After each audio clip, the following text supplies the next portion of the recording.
Here you go. Got my chassis clean painted, ready to go.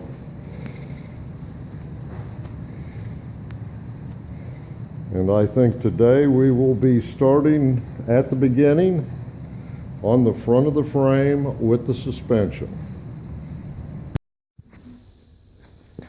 So one of our first adding to the chassis, as it were, was the front shock absorbers. The shock absorber, this plate that anchors it to the chassis, was put on the wrong way round, so we're going to need to take this plate and turn it around. Shock absorbers on. We had a little bit of a lack of equipment or hardware, had to just stuff some bolts in here for now because we don't have the right length, but we're going to sort those off probably at the CAD platers, but there's our first thing to consider. We're going to put the top arms on next and go from there.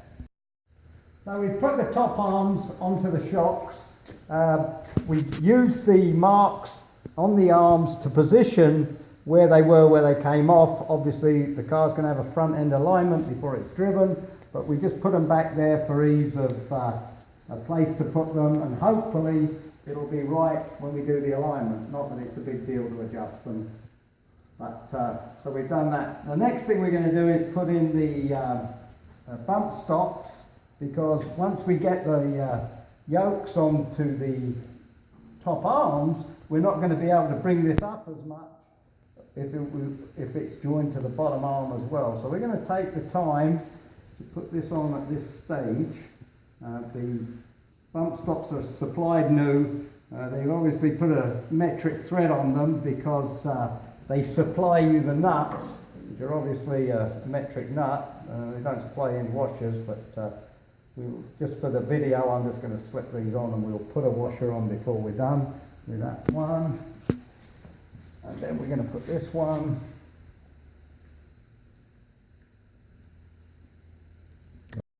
Okay. Okay, so we've got the yokes in the top arms. We put the pin in.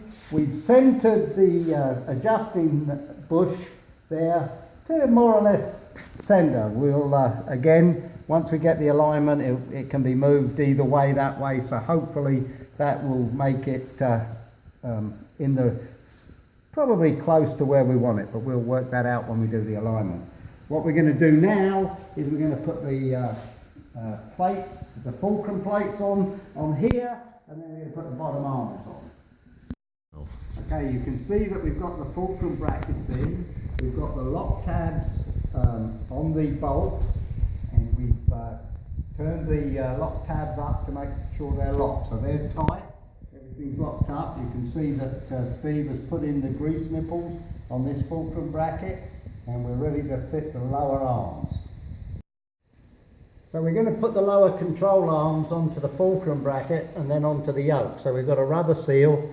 You'll notice that this one is thinner than the ones on the top pin. So we'll put that on first. Now what we've got to do is we've got to start this nut in the arm, and we've got to start the nut onto the fulcrum bracket. You've got a thread there and a thread into the arm. If you start in here too much and then go on there, you'll notice that the thread will bottom in the arm before it's far enough on the fulcrum bracket. Now we'll try and demonstrate that to you. So what we do is we put the nut into the arm, and then we feel for the thread on the bracket. So you can see, so I'm trying to get them both to start at the same time. I haven't done that yet, so I'm going to take it out. So hopefully at that point I can start them both at the same time.